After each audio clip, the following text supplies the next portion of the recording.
Hello students, welcome to my channel literature Gyan. हमने शुरू की हुई थी एमए हिंदी की बुक कबीर वाणी सार।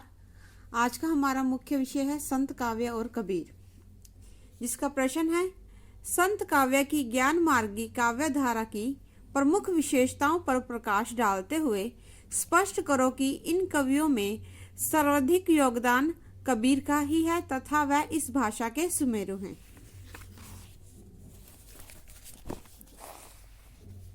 संत काव्य का प्रादुर्भाव एवं विकास भक्ति काल में हुआ।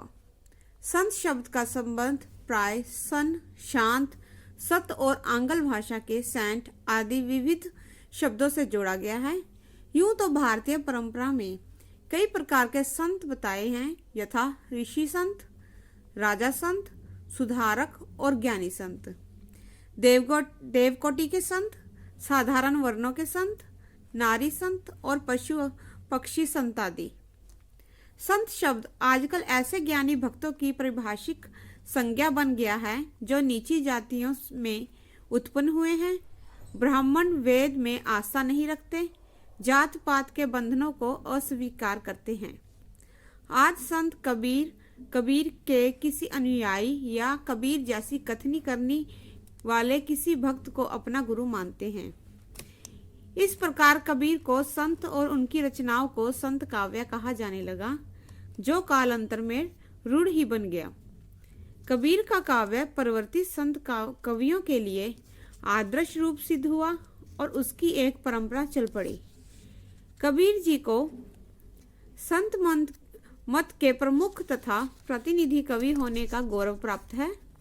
संत काव्य की निम्नांकित प्रमुख विशेषताएं स्वीकार की जाती हैं। प्रथम है निर्गुण निराकार ईश्वर में विश्वास। सभी संत कवि निर्गुण ईश्वर में विश्वास रखते हैं।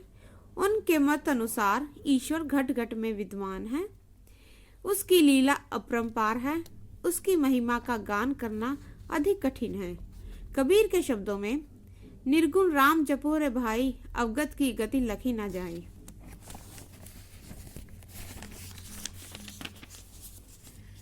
द्वितीय अवतारवाद का विरोध।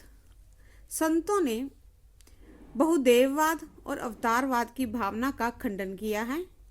उनके विचार अनुसार सभी अवतार जन्म मरण के बंधन से ग्रस्त हैं, वह भी परम प्रभु की भक्ति के बिना मुक्ति प्राप्त नहीं कर सकते।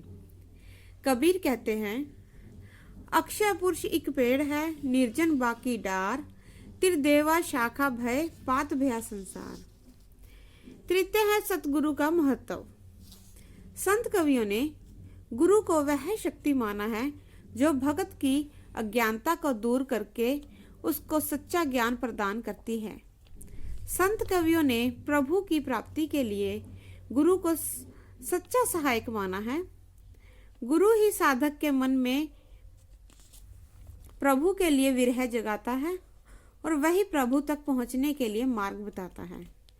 तभी तो कबीर ने गुरु को ईश्वर से भी ऊंचा स्थान दिया है।